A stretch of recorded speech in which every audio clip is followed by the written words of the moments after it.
हाँ, सारे टीचर्स को प्रणाम नमस्कार और स्टार्ट करते हैं क्लास। प्रभावी कक्षा संप्रेषण के जो सिद्धांत हैं उन पर चर्चा करेंगे। और जोशी जी प्रणाम।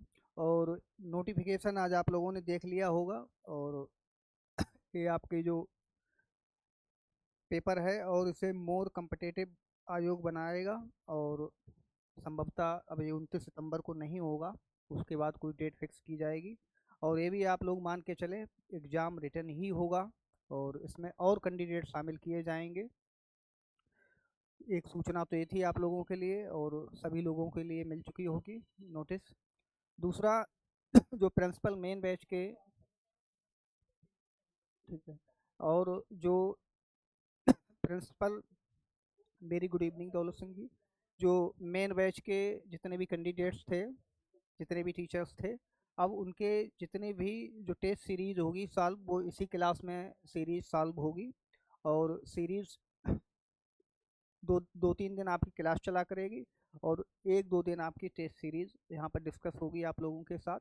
तो और 4 बजे से 5 बजे तक आपकी ये क्लास रहेगी।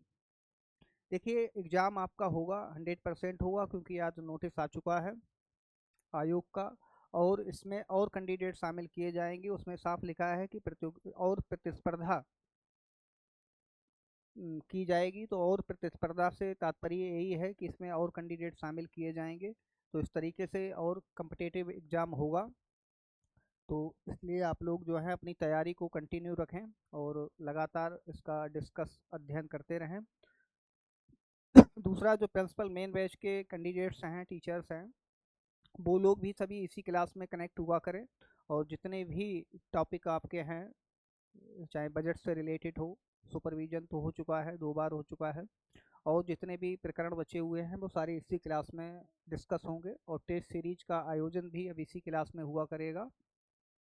तो कनेक्ट हो जाएं आप सभी लोग, फिर चर्चा करते हैं प्रभावी कक्षा संप्रेषण के सिद्धांत। अब संप्रेषण जो है, संप्रेषण जो सामान्य संप्रेषण था, जो विभिन्न परीक्षाओं में पूछा जाता है, जैसे यूपीपीएससी हो या उत्तराखंड पीसीएस हो, सीसैट एग्जाम हो या सीटेट एग्जाम हो, अथवा अन्य कोई टीचर से रिलेटेड एग्जाम हो, वहाँ पर संप्रेषण पूछा जाता है।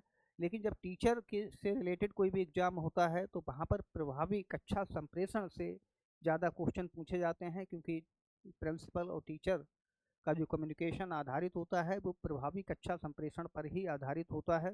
तो प्रभावी कक्षा संप्रेषण को और कैसे अधिक सरल सुगम्य बनाया जाए, ताकि अधिगम के जो मनोवांछित लक्ष्य निर्धारित किए जाते हैं उन वांछित लक्ष्यों की प्राप्ति की जा सके। क्योंकि कंटेंट का नॉलेज होना एक अलग कंसेप्ट होता है।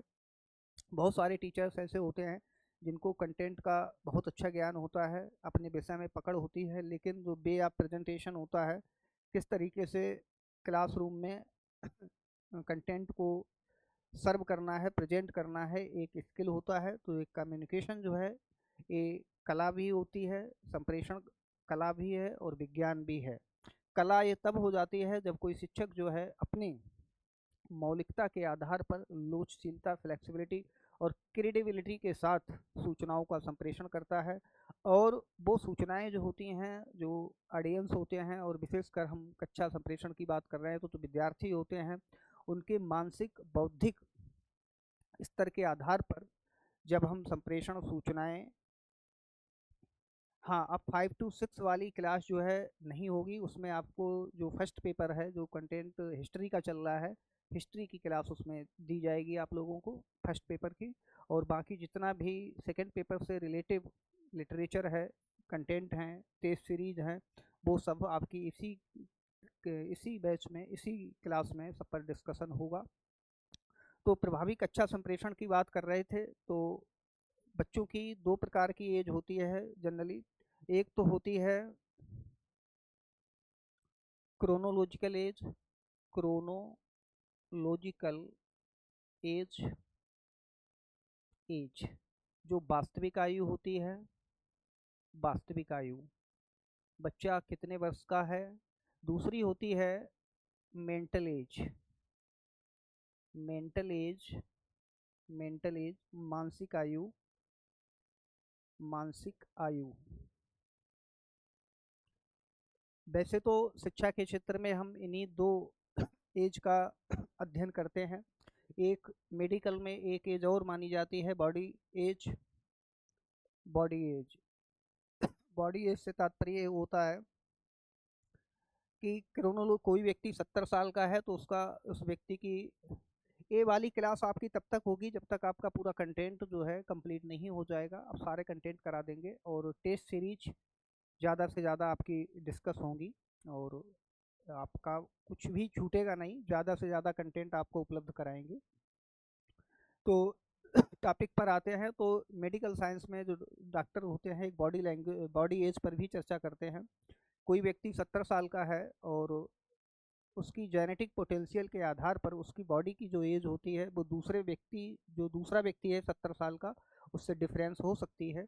कुछ लोग ऐसे होते हैं वो 70 साल के होते हैं लेकिन उनकी बॉडी के जो फंक्शनिंग होती है जिसको हम बॉडी एज के नाम से जानते हैं वो 50 साल के व्यक्ति के बराबर हो सकती है, 40 साल के व्यक्ति के बराबर हो सकती है। तो ठीक इसी प्रकार से जो मेंटल एज होती है वो प्रत्येक बच्चे की अलग अलग होती है। कुछ बच्चे जो हैं अपनी आयु वर्ग के बच्चों से अधिक मानसिक रूप से परिपक्व होते हैं, सक्षम होते हैं, सूचनाओं को आसानी से ग्रहण कर लेते हैं।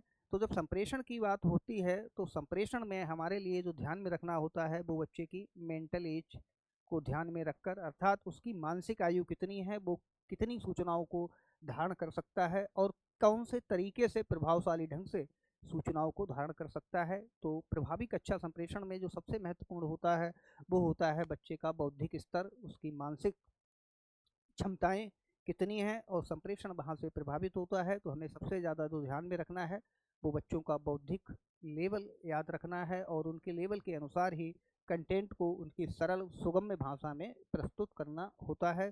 और साथ में ये भी ध्यान में रखना है कि प्रत्येक क्लास में इंडिविजुअल डिफरेंसेस होते हैं। तो इस तरीके से संप्रेषण को सुगम्य बनाना है कि सारे बच्चे जो हैं आपकी बातों से परिचित हो जाएं। और हाँ, बिल्कुल अध्यात्म पर भी कराएँगे आपकी क्लास, हालाँकि आपके सिलेबस में नहीं है, रिलीजन जो है और प्रैग्मैटिज़्म है, प्रकृतिवाद है, ये करा देंगे। और भी बहुत सारे टॉपिक हैं जहाँ से क्वेश्चन पूछे जाने की संभावना रहती है, वो टॉपिक भी करा देंगे। जैसे शिक्षा नीति 1968 है, 1986 है, आपके सिलेबस में नहीं है लेकिन इनको भी करा देंगे। राममूर्ति वर्मा कमीशन है, समिति है, ये सब पर डिस्कस करेंगे।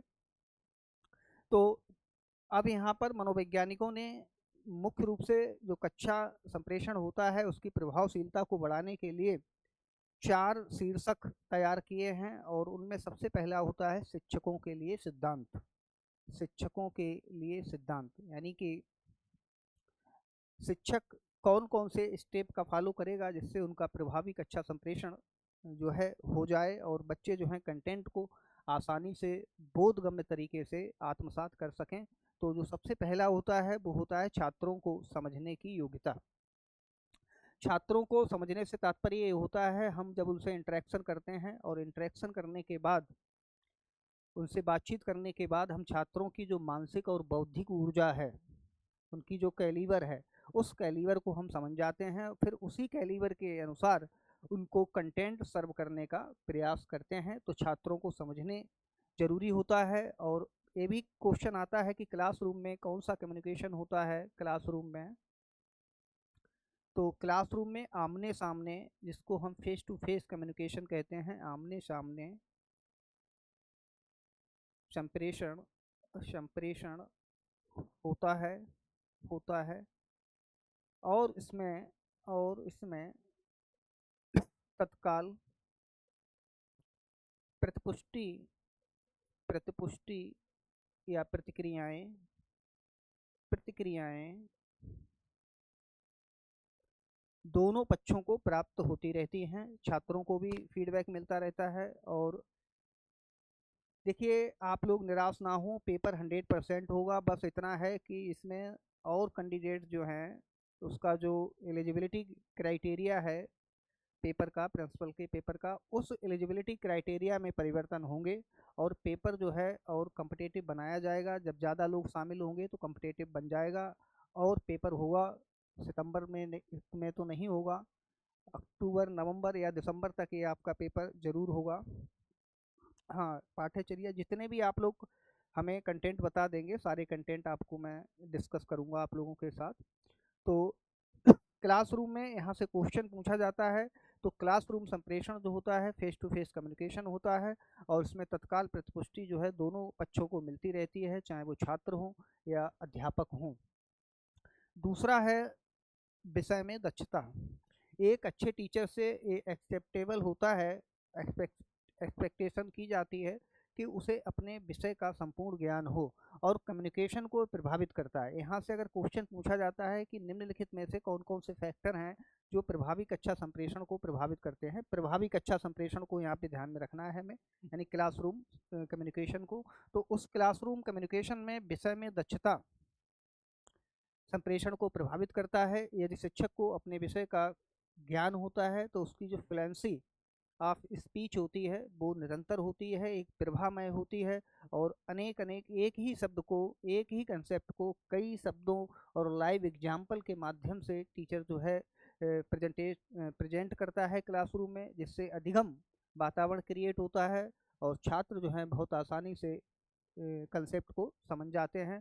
तो विषय की दक्षता ये अगला इम्पोर्टेंट सिद्धांत है, और इसमें सारे टीचर्स को अपडेट रहना चाहिए, क्योंकि ज्ञान अनंत है और ज्ञान की कोई सीमा नहीं होती है। बस वे ऑफ प्रेजेंटेशन ठीक होना चाहिए, और निरंतर जो शिक्षा के क्षेत्र में नवाचार होते हैं, नई शिक्षण विधियां हैं, और जो पाठ्यक्रम रिवीजन होता है तो उस रिवीजन से परिचित रहना है। अमेंडमेंट होते हैं, संशोधन होते हैं, उनसे हमें परिचित रहना है और कंटेंट को ठीक से प्रेजेंट करना है। तीसरा है प्रभावी संप्रेषण कौशल।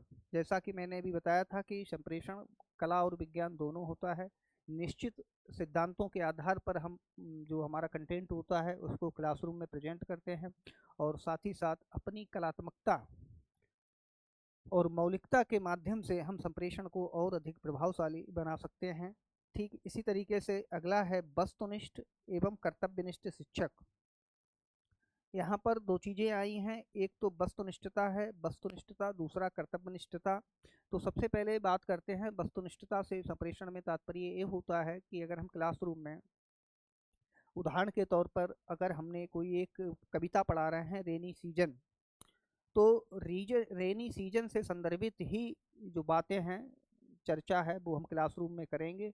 तब हम कह सकते हैं कि हमारा संप्रेषण वस्तुनिष्ठ है। जो चीज़ जिस बात पर चर्चा हो रही है क्लासरूम में उसी बात पर हमें चर्चा करना है, अन्यथा जो बातें होती हैं वो अन्यथा बातें नहीं करनी है। तो इस तरीके से संप्रेषण अकॉर्डिंग टू कंटेंट हो, टॉपिक हो, और उसमें वस्तुनिष्ठता होनी चाहिए।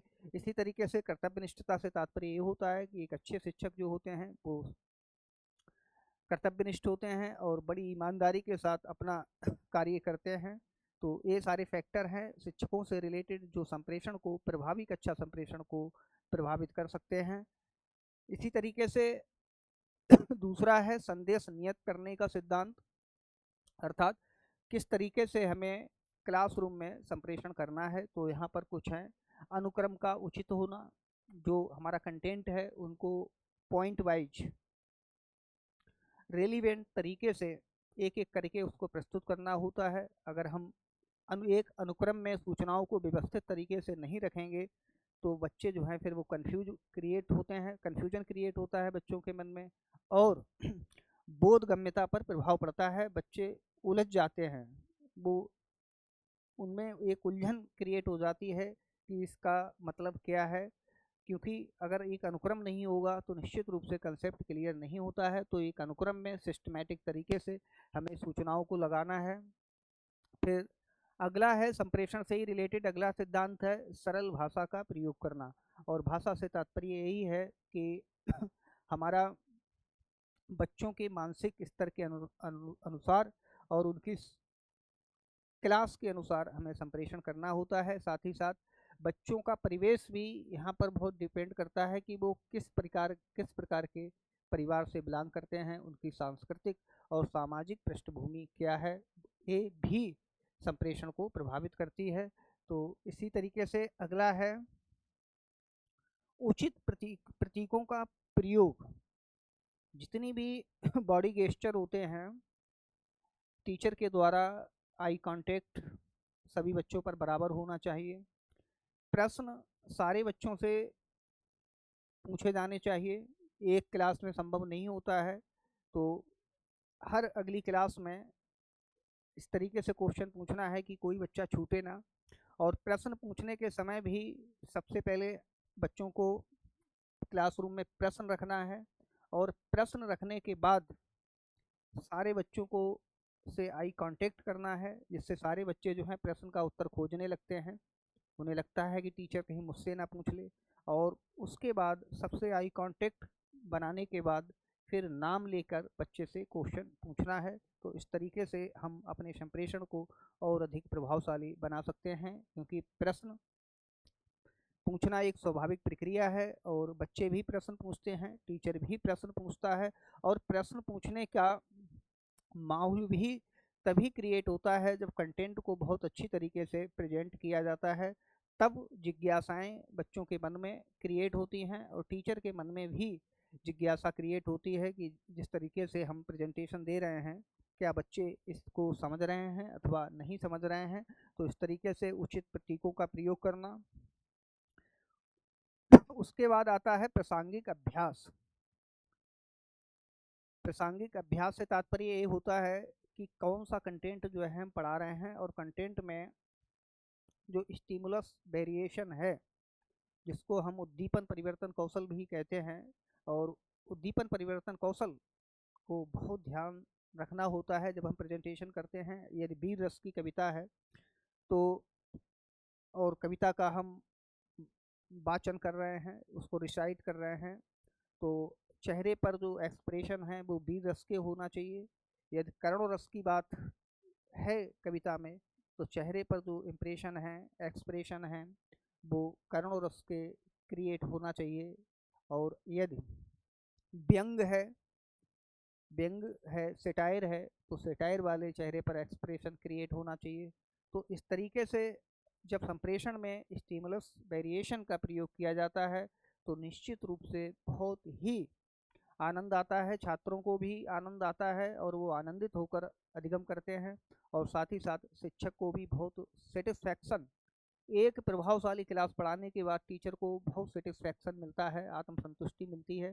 और इसी तरीके से छात्रों को भी लगता है कि हमारा समय खराब नहीं हुआ है और हमें कुछ सीखने को मिला है। तो इस तरीके से ये प्रासंगिक अभ्यास है, ये जरूरी होता है। अब बात आता ही है, तीसरा सिद्धांत है हमारा शिक्षण विधियों और मीडिया के चयन के सिद्धांत। हमें कौन कौन से माध्यमों के माध्यम से पढ़ाना है, कौन सा माध्यम चुनना है, और कौन सी शिक्षण विधियाँ, साथ ही साथ जो कंटेंट है, टॉपिक है, उस टॉपिक से रिलेटेड कौन कौन सी टीचिंग शिक्षण सामग्री का हम, हाँ यदुवीर जी प्रणाम, कौन कौन सी शिक्षण सामग्री, मॉडल, चार्ट इत्यादि का हम प्रयोग करेंगे। और ये सब जो है बच्चों को लुभाते भी हैं, और बच्चों का जो ध्यान होता है उस ध्यान केंद्रीकरण भी होता है। और जो सूक्ष्म से सूक्ष्म विषय वस्तु होती है उसको भी बच्चे आसानी से समझ लेते हैं। तो जो टीचिंग एड्स हैं, मॉडल हैं, चार्ट हैं, मानचित्र हैं, रेखा चित्र हैं, इनके माध्यम से जब हम कंटेंट को पढ़ाते हैं तो निश्चित रूप से हमारा शिक्षण बहुत प्रभावशाली हो जाता है। तो इसमें शिक्षण विधियाँ, उचित विधियाँ और माध्यम का चयन करना है।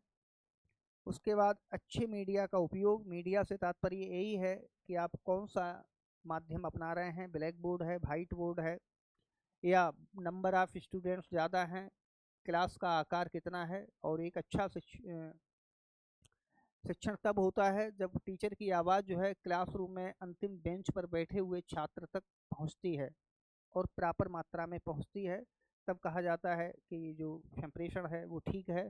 और आवाज़ कम या बहुत ज़्यादा है, दूसरी क्लास के बच्चे डिस्टर्ब हो रहे हैं, तो ये भी मनोवैज्ञानिक विधि होती है। तो इस तरीके से सही मीडिया का चुनाव करना है। और इसके बाद शिक्षण अधिगम तथा मीडिया का एकीकरण करना है। अब शिक्षण से तात्पर्य विधि, और अधिगम से तात्पर्य है बच्चों ने जो बोध आत्मसात किया है, जो उन्होंने सीखा है, उनके जो व्यवहार परिवर्तन हुए हैं, और माध्यम, किस माध्यम के द्वारा पढ़ाया गया है, इन तीनों में एकीकरण किया जाता है, ताकि इनका मूल्यांकन किया जा सके कि शिक्षण, अधिगम और जो हमारी सामग्री थी, मीडिया थी, वो वांछित लक्ष्य प्राप्त करने में इनकी कितनी भूमिका और सारगर्भिता या प्रासंगिकता रही है। तो ये सब चीज़ें हमें देखनी पड़ती हैं। तो ये तीसरा सिद्धांत है, शिक्षण विधियों और मीडिया के चयन से रिलेटेड है। इसके बाद आता है अनुकूल वातावरण बनाने के सिद्धांत। अनुकूल वातावरण बनाने के सिद्धांत, एक सेकेंड का।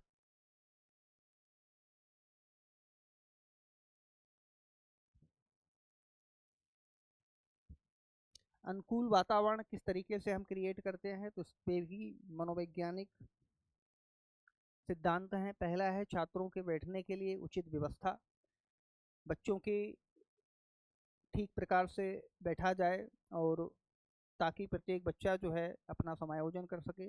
यदि कोई बच्चा ऊंचा सुनता है तो उसे क्लास की अगली बेंच पे बैठाना चाहिए और इस तरीके से ठीक प्रकार से बच्चों को क्लास में बैठाया जाए।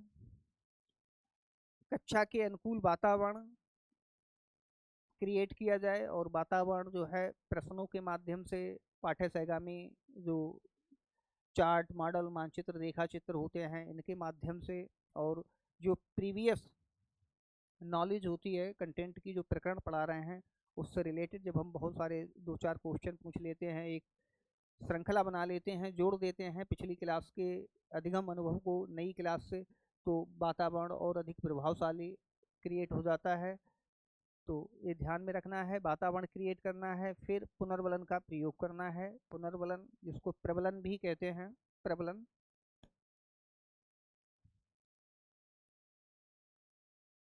प्रबलन या पुनर्बलन, जिसको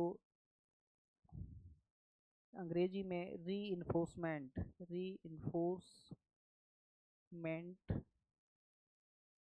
कहते हैं। दो प्रकार का होता है, एक तो धनात्मक होता है, धनात्मक पुनर्बलन, और एक होता है ऋणात्मक पुनर्बलन, ऋणात्मक पुनर्बलन। धनात्मक पुनर्बलन से तात्पर्य ये होता है, छात्र ने कोई क्वेश्चन का आंसर दिया है तो उनकी प्रशंसा कर दी जाए, good, very good, excellent answer करके।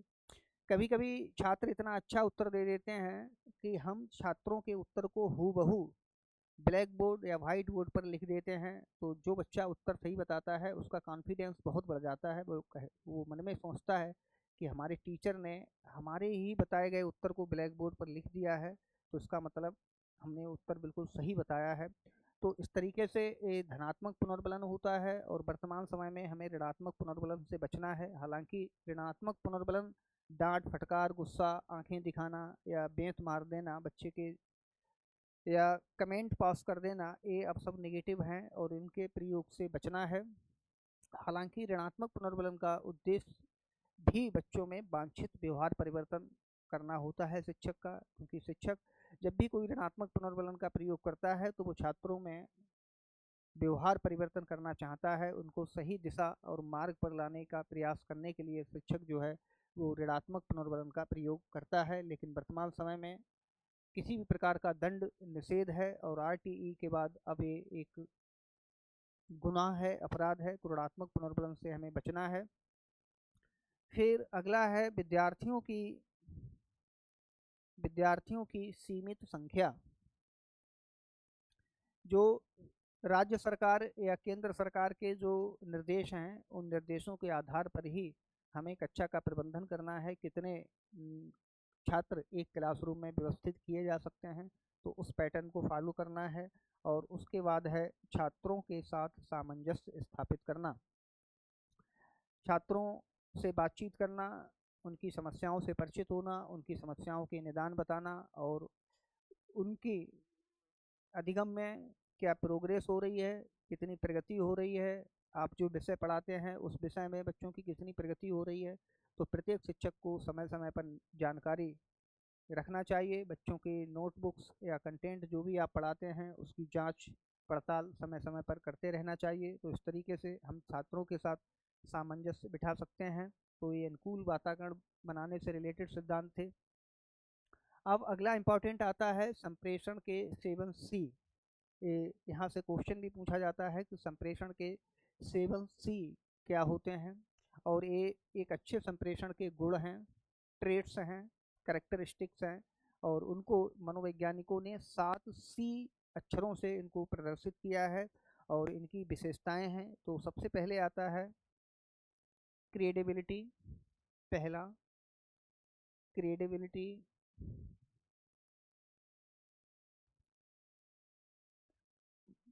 क्रिएडिबिलिटी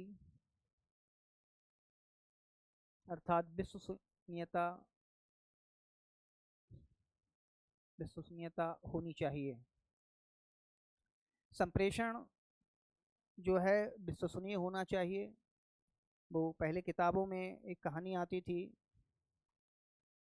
उस कहानी को भी मैं थोड़ा सा भूल रहा हूँ, कि भेड़िया आया है, भेड़िया आया है, और झूठ बोल देता था बच्चा, और जब वास्तव में जब भेड़िया आया था फिर उसे गांव वाले बचाने नहीं आए, तो क्योंकि उसकी जो सूचना थी उसकी क्रेडिबिलिटी नहीं बची थी, खत्म हो गई थी क्रेडिबिलिटी।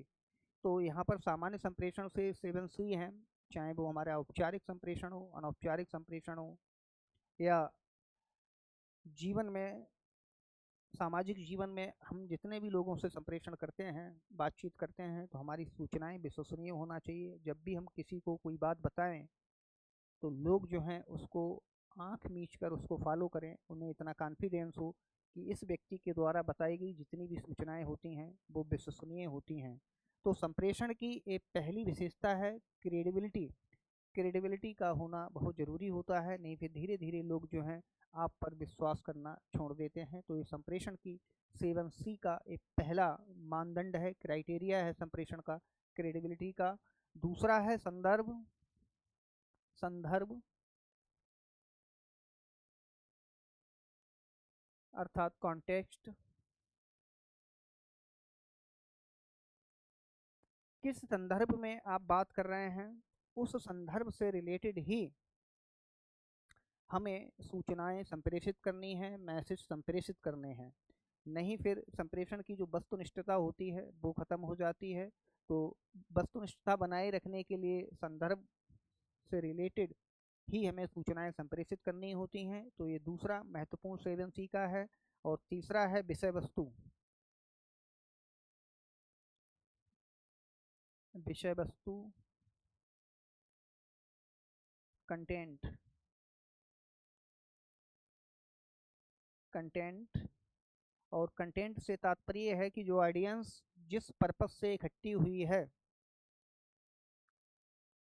और जो उसकी डिमांड है, तो उसकी डिमांड और मांग के अनुसार जब हम विषय वस्तु का चुनाव करते हैं और उन प्रेजेंटेशन करते हैं, सूचनाओं का संप्रेषण करते हैं कंटेंट का, तब जो ऑडियंस होते हैं उनकी जो मनोवैज्ञानिक आवश्यकता होती है कंटेंट से रिलेटेड, उस मनोवैज्ञानिक आवश्यकता की पूर्ति होती है।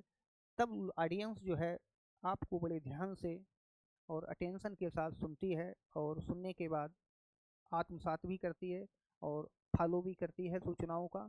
तो इस तरीके से कंटेंट रिलीवेंट होना चाहिए ताकि जो ऑडियंस हैं वो आपसे जुड़े रहें। चौथा है, चौथा जो C है वो है स्पष्टता अर्थात क्लैरिटी।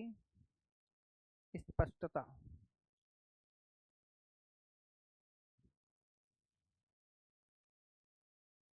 क्लैरिटी, प्रोनाउंसिएशन अच्छा होना चाहिए, शब्दों का चुनाव ठीक से होना चाहिए, और किसी भी प्रकार का कोई शोर, नॉइज नहीं होना चाहिए, क्योंकि शोर एक नॉइज ऐसा बाधक तत्व है जो संप्रेषण की प्रभावशीलता को कमज़ोर कर देता है। आप सूचनाएं देते हैं, वो सूचनाएं ऑडियंस के कानों तक स्पष्ट रूप से नहीं पहुंच पाती हैं। तो हमें यहाँ पर अपने चैनल माध्यम और उसका ध्यान रखना है। साथ ही साथ प्रोनाउंसिएशन बहुत अच्छा रखना है। यदि कोई डिफ़िकल्ट वर्ड होते हैं, कभी कभी कुछ ऐसे शब्द होते हैं कि व्यक्तिगत भिन्नता होने के कारण लोगों को उनका प्रोनाउंसिएशन करने में दिक्कत होती है। तब जो कुशल वक्ता होते हैं, स्पीकर होते हैं, वो उन शब्दों का प्रोनाउंसिएशन डिक्शनरी देखकर या गूगल करके पहले से ही उनका अभ्यास कर लेते हैं 2-4 बार कि किस तरीके से इन शब्दों का प्रोनाउंसिएशन करना है ताकि ये ऑडियंस के कानों तक पहुँचें, तो बिल्कुल बिल्कुल क्लैरिटी स्पष्टता के साथ पहुँचें। तो ये इस तरीके से हम अपनी पूर्व तैयारी कर सकते हैं ताकि किसी भी प्रकार का हमारे संप्रेषण में कोई ऐसा डिफ़ॉल्ट या बाधा उत्पन्न ना हो जिससे कि हमारी सूचनाएं जो हैं वो ठीक प्रकार से ना पहुंच सकें ऑडियंस तक। तो क्लैरिटी ये चौथा सी है। पांचवा सी है कंसिस्टेंसी। कंसिस्टेंसी और कंसिस्टेंसी का मतलब होता है निरंतरता। निरंतरता। तो संप्रेषण में कंसिस्टेंसी का होना यानी कि निरंतरता का होना बहुत ज़रूरी होता है। यदि आप किसी कंटेंट को प्रेजेंट कर रहे हैं और बार बार आपका फ़ोन आ रहा है, आप फ़ोन पर 2 मिनट बिजी हो जाते हैं, फिर आप उस टॉपिक को छेड़ देते हैं, फिर उस पर बात करने लगते हैं, फिर कोई बाधा उत्पन्न हो जाती है, फिर आपका संप्रेषण रुक जाता है। तो इस तरीके से जो संप्रेषण की प्रभावशीलता होती है और जिस उद्देश्य से आप वहाँ पर संप्रेषण कर रहे हैं वो उद्देश्य आपका पूरा नहीं होता है और आपका जो संप्रेषण होता है वो निष्क्रिय निष्प्रभावी हो जाता है। तो इस तरीके से कंसिस्टेंसी, जिसको संगतता यहाँ पे लिखा गया है, आप सुविधा के लिए इसको निरंतरता कर लें। निरंतरता बनाई रखनी चाहिए। और अगला जो 7C का है वो है माध्यम। माध्यम अर्थात चैनल। कौन सा माध्यम आपने उपयोग किया है? माध्यम यहाँ पर दो हो सकते हैं, एक तो इलेक्ट्रॉनिक माध्यम हो सकते हैं, डिवाइसेस हो सकती हैं, और दूसरा मानवीय माध्यम हो सकता है। तो उपयुक्त मानवीय माध्यम का चुनाव या उपयुक्त इलेक्ट्रॉनिक माध्यम का चुनाव जो होता है वो ज़रूरी होता है, क्योंकि माध्यम उपयुक्त होता है तो सूचनाएं जो हैं, जो जिस वर्ग तक आप पहुंचाना चाहते हैं उस वर्ग तक आसानी से पहुंच जाती हैं और बिना टैंपरिंग के सूचनाएं पहुंचती हैं, बिना किसी छेड़छाड़ के सही सूचनाएं पहुंचती हैं। इससे आपकी क्रेडिबिलिटी और जो बस ऑब्जेक्टिविटी होती है संप्रेषण की या सूचना की, वो प्रभावित नहीं होती है। उसके बाद आता है जो 7वां सी है, और वो सी है कैपेबिलिटी ऑफ ऑडियंस।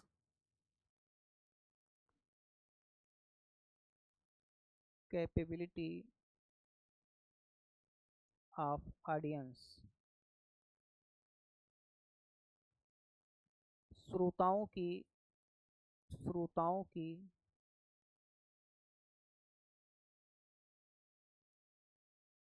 क्षमता। श्रोताओं की क्षमता बहुत ज़रूरी होता है। जो कुशल नेता होते हैं जब वो किसी क्षेत्र विशेष में जाते हैं भाषण देने, तो वो वहाँ की कल्चरल और सोशल जो पृष्ठभूमि होती है उसका बहुत अच्छे से पहले ही अध्ययन कर लेते हैं। वहाँ के जो वर्ग होता है उस वर्ग की साक्षरता दर कितनी है, वहाँ के लोगों की बौद्धिक संभावनाएं कितनी हो सकती हैं, उन सब बौद्धिक योग्यताओं और संभावनाओं को ध्यान में रखकर ही जो स्पीकर होते हैं वो शब्दावली का शब्दों का चयन करते हैं और अपने संप्रेषण को अधिक इम्पैक्टफुल इफेक्टिव बनाने का प्रयास करते हैं। तो ये 7 सीज थी और आपकी परीक्षा के पॉइंट ऑफ व्यू से ये 7 सीज इम्पॉर्टेंट हैं। और बस यहाँ पर आपको ध्यान में रखना है C consistency, context, content, clarity, consistency, channel और कैपेबिलिटी ऑफ ऑडियंस। तो ये ध्यान में रखना है, यहाँ से क्वेश्चन पूछे जाते हैं। इसके बाद आता है संप्रेषण की बाधाएं, और बाधाओं से रिलेटेड भी क्वेश्चन आपके बनते हैं कि कौन कौन से ऐसे फैक्टर हैं जो एक प्रभावशाली संप्रेषण को प्रभावित करते हैं, जिससे हम अपने वांछित उद्देश्यों की पूर्ति नहीं कर पाते हैं। धन की भी हानि होती है और परिश्रम की भी हानि होती है। तो इस तरीके से हम बच सकते हैं अगर इन बाधाओं को दूर कर लेते हैं। तो सबसे पहली जो बाधा है संप्रेषण में, और वो बाधा है भाषागत अवरोध। भाषागत अवरोध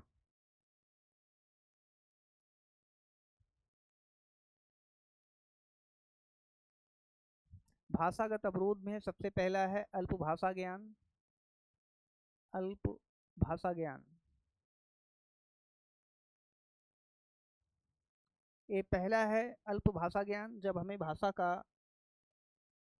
ज्ञान नहीं होता है तब हमारा संप्रेषण जो है उसमें हेजिटेशन क्रिएट होता है, निरंतरता कमज़ोर पड़ जाती है। हम सोचने लगते हैं कि कौन से शब्द का चुनाव करें और कौन से शब्द का चुनाव ना करें, या कौन सा शब्द जो है हमारे अंतर अचेतन के जो भाव हैं, भावनाएं हैं, उन भावनाओं को ठीक प्रकार से संप्रेषित करेगा और ऑडियंस तक पहुंचेगा। तो इस तरीके से अल्प भाषा ज्ञान एक अवरोध है, ध्यान में रखना है, और इस अवरोध को दूर किया जा सकता है अध्ययन के द्वारा। दूसरा है अर्थ की स्पष्टता, ये भी भाषागत अवरोध है। अर्थ की अस्पष्टता, अर्थ की अस्पष्टता।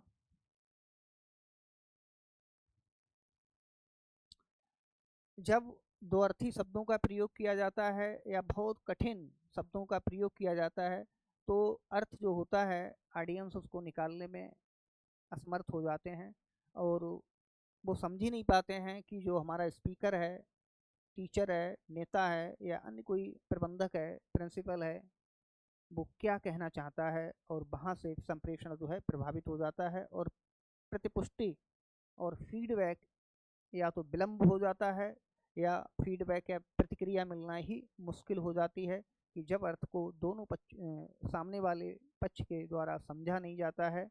तो और यहाँ पर ये भी ध्यान में रखना है, ऑडियंस को भी अर्थ की स्पष्टता होनी चाहिए, क्लैरिटी होनी चाहिए। और हम कभी कभी स्पीकर वक्ता जो होते हैं या टीचर होते हैं या कोई भी होता है, वो लिखे हुए सूचनाओं को पढ़ते हैं, उनको ही पता नहीं होता है कि हम जो पढ़ रहे हैं इसका मतलब क्या है। तो अगर हम डीपली और कॉम्प्रिहेंसिवली कहें तो दोनों पक्षों को अर्थ की स्पष्टता होना चाहिए, दोनों ही पक्षों को अर्थ समझ में आना चाहिए, तभी संप्रेषण जो है कुशल होगा। फिर तीसरा है तकनीकी भाषा ज्ञान का अभाव। तकनीकी भाषा ज्ञान का अभाव, ये भी एक फैक्टर है जो भाषा से रिलेटेड है, जो हमारे संप्रेषण को प्रभावित कर देता है। जब हमें तकनीकी शब्दों का ज्ञान नहीं होता है और टर्मिनोलॉजिकल जो शब्दावली होती है प्रत्येक विषय की होती है, उन सब तकनीकी शब्दों से हमें परिचित होना चाहिए, और जब हम उनका प्रयोग करें तो बहुत सोच समझ कर प्रयोग करें, ताकि लोग जो हैं उसी संदर्भ में, उसी कॉन्टेक्स्ट में आपके मैसेज को समझने का प्रयास करें। तो तकनीकी भाषा का ज्ञान एक फैक्टर है। इसके बाद है सांस्कृतिक विभिन्नता। सांस्कृतिक विभिन्नता,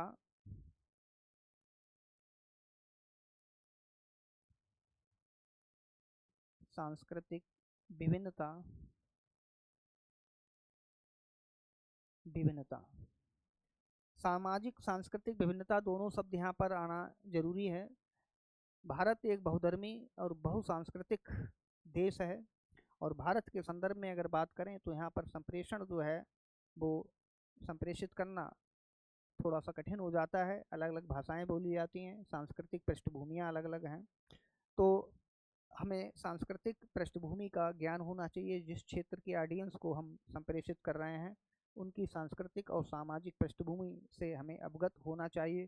तभी हम प्रभावशाली ढंग से अपने अंदर की भावनाओं को उनके मस्तिष्क में प्रभावित कर पाएंगे, संप्रेषित कर पाएंगे, और तभी वो लोग जो हैं हमारी बात को समझ पाएंगे। तो ये संप्रेषण की बाधाएं थी भाषा से रिलेटेड, और यहाँ से क्वेश्चन आपका आता है तो ध्यान में रखना है, ये संप्रेषण से रिलेटेड है।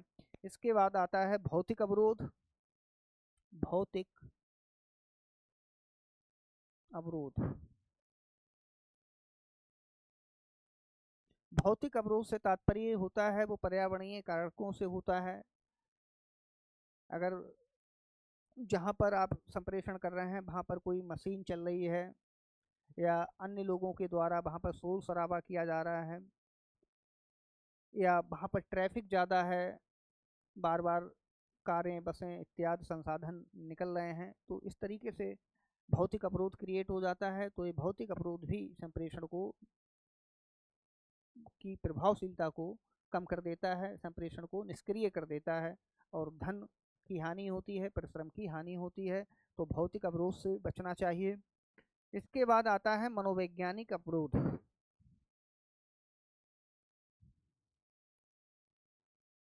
हाँ, राइट बता रहे हैं आप लोग। इन सब जैसे इफेक्ट इफेक्ट ये सब जितने भी होमोफोन्स शायद कहलाते हैं अंग्रेजी में, इनका अच्छे से हमें परिचित कर लेना चाहिए। अब मनोवैज्ञानिक अवरोध हैं, और मनोवैज्ञानिक अवरोध से भी क्वेश्चन आते हैं। और कौन कौन से ऐसे मनोवैज्ञानिक अवरोध होते हैं जो संप्रेषण को प्रभावित करते हैं? तो इनमें सबसे पहला होता है अरुचि।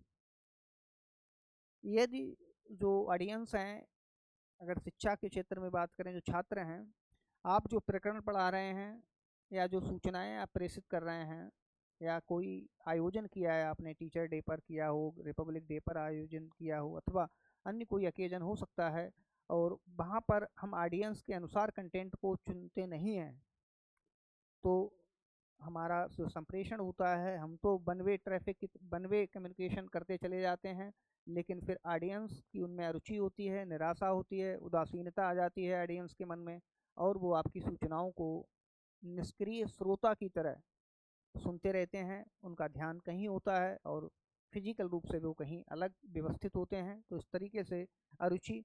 फिर पूर्व धारणा। पूर्व धारणा एक ऐसा मनोवैज्ञानिक फैक्टर है जो संप्रेषण को प्रभावित करता है।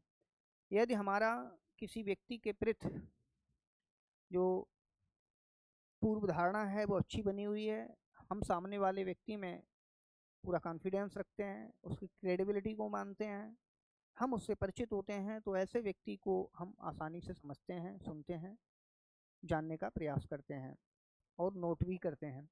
और जब हमारी किसी कंटेंट या व्यक्ति के प्रति पहले से ही निगेटिविटी होती है, पूर्व धारणा गलत होती है, हमें हमारा उस पर कॉन्फिडेंस नहीं होता है, क्रेडिबिलिटी नहीं होती है उसके ऊपर, तो फिर वो कितनी भी अच्छी बात बोले, कितनी भी अच्छी बात कहे, तो संप्रेषण जो है वो बाधित हो जाता है और व्यक्ति की बातों को सुना नहीं जाता है। तो पूर्व धारणा बहुत मनोवैज्ञानिक एक फैक्टर है जो संप्रेषण को प्रभावित करता है। इसके बाद आता है मानसिक भ्रम।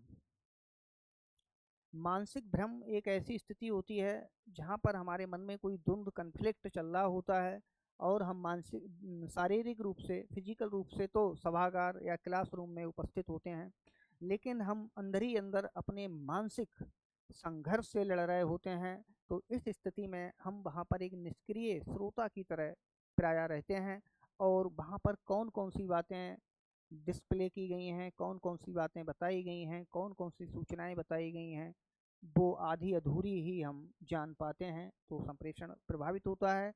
तो मानसिक भ्रम। इसके बाद आता है व्यक्तिगत मतभेद। व्यक्तिगत मतभेद। देखिए, व्यक्तिगत मतभेद तब प्रभावित करता है जब कोई मीटिंग का आयोजन है या कोई कॉन्फ्रेंस है, और उस स्थिति में जब एक समान स्तर के लोग बैठे होते हैं, सूचनाओं का आदान प्रदान किया जाता है, और कोई मतभेद होते हैं इंडिविजुअल, तो वहाँ पर हम एक दूसरे पक्ष की बातों को ठीक से सुनने का प्रयास नहीं करते हैं, बहस और वाद विवाद की स्थिति क्रिएट होती है। तो उस स्तर पर वाद विवाद की स्थिति में प्रायः संप्रेषण जो है निष्क्रिय हो जाता है। तो ये मनोवैज्ञानिक फैक्टर हैं जो संप्रेषण की प्रभावशीलता को कमजोर करते हैं। तो ये हमें ध्यान में रखना है। इसके बाद आता है प्रधानाध्यापक। ये संप्रेषण का जो आपका जितने भी मॉडल थे, टाइप्स थे और डेफिनेशन थी संप्रेषण की, उन सबको कवर किया है मैंने, और काफ़ी डीपली है। यहाँ से कोई भी क्वेश्चन आपका बाहर नहीं होगा संप्रेषण से। और यहाँ से ही एक टॉपिक, अगला टॉपिक शुरू होता है, प्रधानाध्यापक के गुण। प्रधानाध्यापक के कौन कौन से गुण हैं ये आपके सिलेबस में है, और पूरा एक प्रकरण है एक अच्छे नेता के रूप में प्रधानाध्यापक के गुण, एक सामाजिक नेता के रूप में प्रधानाध्यापक के कौन कौन से गुण होना चाहिए, और किस तरीके से प्रधानाध्यापक जो है विद्यालय का संचालन करता है, प्रशासन करता है, और पर्यवेक्षण भी प्रधानाध्यापक करता है विद्यालय का, निगरानी रखता है, नियंत्रण करता है, और विद्यालय के जितने भी वांछित लक्ष्य होते हैं उन लक्ष्यों को प्राप्त करने का प्रयास प्रधानाध्यापक के द्वारा किया जाता है। कोई भी इंस्टीट्यूशन की सफल सफल होता है, उसका क्रेडिट भी प्रधानाध्यापक को जाता है, नेता को जाता है। और जब कोई इंस्टीट्यूशन, कोई संगठन असफल होता है तो उसका क्रेडिट भी विद्यालय के संस्था प्रमुख को जाता है, प्रधानाध्यापक को जाता है। तो विद्यालय की सफलता और असफलता प्रधानाध्यापक के व्यक्तित्व पर निर्भर करती है कि प्रधानाध्यापक का बौद्धिक स्तर कितना है, प्रधानाध्यापक को सामाजिक, सांस्कृतिक, भौगोलिक, राजनीतिक जो गतिविधियां हैं देश की, उनमें कितना प्रधानाध्यापक को ज्ञान है, नेतृत्व की कौन कौन सी शैलियाँ प्रधानाध्यापक जानता है, और कौन सी शैली के माध्यम से प्रधानाध्यापक संस्थान के कर्मचारियों को प्रोत्साहित कर सकता है, मोटिवेट कर सकता है, और संस्थान के जो वांछित डिजायरेबल गोल्स हैं, ऑब्जेक्टिव्स हैं, उनकी वो पूर्ति कर सकता है। तो इस तरीके से ये प्रधानाध्यापक के व्यक्तित्व, उसकी योग्यता, चाहे बौद्धिक योग्यता हो या शारीरिक, उसकी जो कद काठी, रंग रूप आकार, ये भी प्रभावित करता है, क्योंकि व्यक्तित्व जो होता है वो आंतरिक और बाह्य दोनों गुणों का पुंज होता है। नेता का बाह्य व्यक्तित्व भी ऑडियंस को, अनुयायियों को प्रभावित करता है, और उसके आंतरिक गुण दया, प्रेम, करुणा, सृजनशीलता, समानता का भाव, कर्मचारियों के प्रति निष्ठा, उनके हितों का संरक्षण, जब ऐसे आंतरिक गुण होते हैं तो ये गुण भी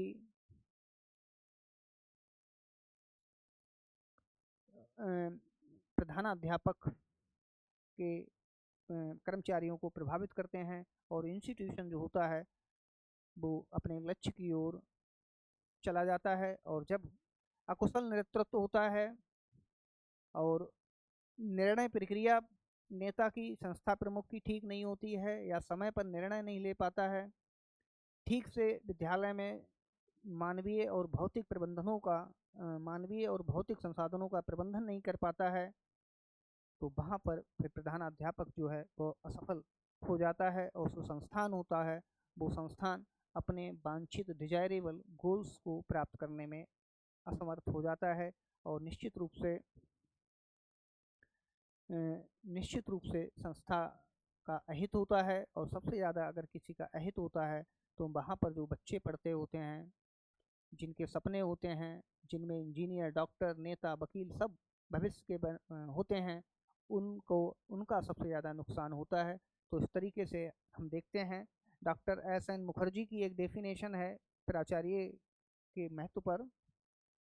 प्रधानाध्यापक विद्यालय के आंतरिक बाह्य प्रशासन के मध्य एक कड़ी है, और ये डेफिनेशन पूछी जाती है, ध्यान में रखना है, आंतरिक एवं बाह्य प्रशासन के मध्य एक कड़ी है, और वह विद्यालय की आंतरिक व्यवस्था का संबंध बाह्य प्रशासन से स्थापित करता है, और वह प्रशासन में गुंबद का आधार रूपी पत्थर होता है।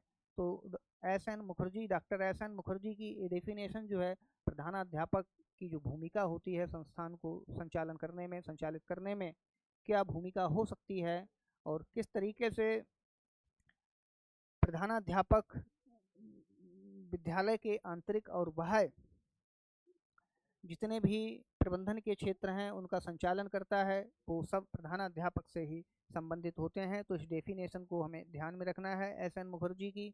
इसके बाद इसी तरीके से प्रोफेसर रायवन हैं, प्रोफेसर रायवन की भी एक बहुत इंपॉर्टेंट डेफिनेशन है। जिस प्रकार जहाज में कप्तान का प्रमुख स्थान होता है, जिस प्रकार जहाज में कप्तान का प्रमुख स्थान होता है, ठीक उसी प्रकार विद्यालय में प्रधानाध्यापक का प्रमुख स्थान होता है। रायवन की डेफिनेशन है, और ये डेफिनेशन भी मैंने टेस्ट सीरीज में आप लोगों को दी थी कई बार, और निश्चित से पूछी जाती है। अब बात करते हैं प्रधानाध्यापक के गुण कौन कौन से।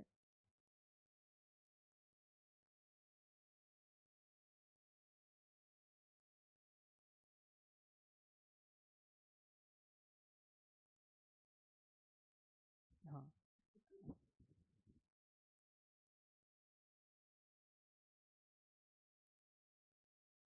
हाँ, कंटिन्यू रखते हैं क्लास। तो प्रधानाध्यापक के आपका एक क्वेश्चन था जो मैं पढ़ नहीं पाया था। आपके क्रैश कोर्स की जो वैलिडिटी है वो 8 महीने की है। 8 महीने तक ये वीडियो रिकॉर्डेड फॉर्म में आपके पास उपलब्ध रहेगा, इसलिए आप चिंता ना करें। हाँ, और एग्ज़ाम और आगे थोड़ा बढ़ जाता है तो ये वैलिडिटी आपकी क्रैश कोर्स की है, 1 साल हो जाएगी। हम आप लोगों के साथ, हमारी पूरी टीम, डायरेक्टर सब आप लोगों के साथ हैं, इसलिए आप लोग तैयारी पर ध्यान दें। और साथ ही साथ ये भी आप अपने मन से निकाल दें, परीक्षा स्थगित हुई है लेकिन परीक्षा रिटर्न फॉर्म में ही होगी और निश्चित होगी। तो ये वैलिडिटी आपकी 1 साल तक जा सकती है, अभी तो फिलहाल आप 8 महीने माने। अब गुण पर बात करते हैं, प्रिंसिपल में कौन कौन से गुण होते हैं। तो रायवर ने कहा है कि उसे दृढ़ चरित्रशील होना चाहिए, अर्थात उसकी जो कन्फर्मिटी होती है, डिसीजन मेकिंग की क्षमताएं होती हैं, विधिवत तरीके से सोच समझ कर निर्णय लेना चाहिए और दृढ़ रहना चाहिए, किसी के प्रभाव में आकर अपने निर्णयों को बदलना नहीं चाहिए। अगर निर्णय संस्था के हित में है तो उसे अपने निर्णय पर अडिग रहना चाहिए। तो ये दृढ़ चरित्रशीलता रायवन बताते हैं। इसी तरीके से कवरली हैं, उन्होंने कहा है कि उसमें तर्क शक्ति, ज्ञान तथा अदम्य साहस होना चाहिए। और तर्क शक्ति, निर्णय लेने में तर्क शक्ति का बहुत बड़ा रोल होता है। जितने लोग बौद्धिक रूप से मजबूत, सक्षम होते हैं वही लोग निर्णय ले पाते हैं। और प्रधानाध्यापक का मुख्य कार्य होता है विद्यालय प्रबंधन में निर्णय लेना, प्रशासन में निर्णय की ही भूमिका होता है, इसीलिए निर्णय को प्रशासन की आत्मा कहा जाता है। और एक बुद्धिमान, तर्कशील व्यक्ति ही निर्णय ले पाता है, इसलिए उसे हमेशा अदम्य साहस रखना चाहिए, क्योंकि निर्णय लेने के लिए साहस की भी आवश्यकता होती है। तो इसी तरीके से एक और मनोवैज्ञानिक हुए हैं ब्रे। ब्रे ब्रे ने कहा है कि उत्तम व्यक्तित्व चरित्र की शुद्धता, दृढ़ता, नेतृत्व शक्ति को आवश्यक गुण मानता है। अर्थात ये 3 गुण हैं उत्तम व्यक्तित्व। और व्यक्तित्व से जैसा कि मैंने कहा था कि व्यक्तित्व जो होता है व्यक्ति के आंतरिक और बाह्य गुणों का पुंज होता है,